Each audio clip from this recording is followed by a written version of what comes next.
Résiste à l'urgence de recruter immédiatement. Il faut juste accepter de faire un pas en arrière pour faire 3 pas en avant. Pourquoi cette approche, elle fonctionne? Déjà, on va protéger notre trésorerie, on va éviter de faire des erreurs. Ensuite, on va garder la cohésion, on maintient une équipe qui fonctionne aujourd'hui. On donne des petits bouts de mission, on se serre les coudes, on a besoin d'aide à des endroits, le temps de trouver quelqu'un d'autre. Les équipes peuvent le comprendre, ça reste stable, pas de changement brutal. On garde de la flexibilité, rien n'est ancré, on peut ajuster facilement. Et donc, on peut prendre le temps pour faire un meilleur recrutement.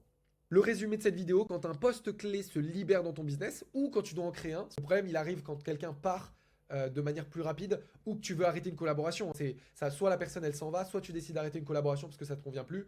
Au moment où tu arrêtes, tu as le même problème. Résiste à l'urgence de recruter immédiatement. Prends le temps de lister ce que tu attends du poste dans l'idéal.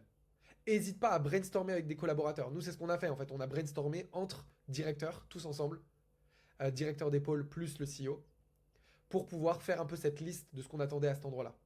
Ensuite, sépare le besoin du moment, le besoin urgent, des besoins à long terme. Parce que la hiérarchie de besoins, elle n'est pas la même.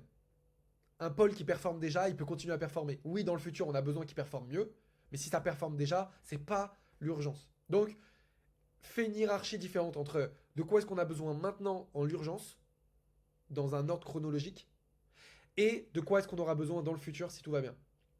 Ensuite, mets des solutions intermédiaires pour couvrir l'urgence. Et enfin, prends le temps de recruter la bonne personne. Prends le temps de voir suffisamment de monde. Une des grosses erreurs de recrutement, comme souvent, c'est pas notre spécialité, on n'aime pas le management, on n'aime pas le recrutement, on va parler à deux personnes, on va en choisir une et on va démarrer comme ça. Non, il faut du volume pour trouver la bonne personne.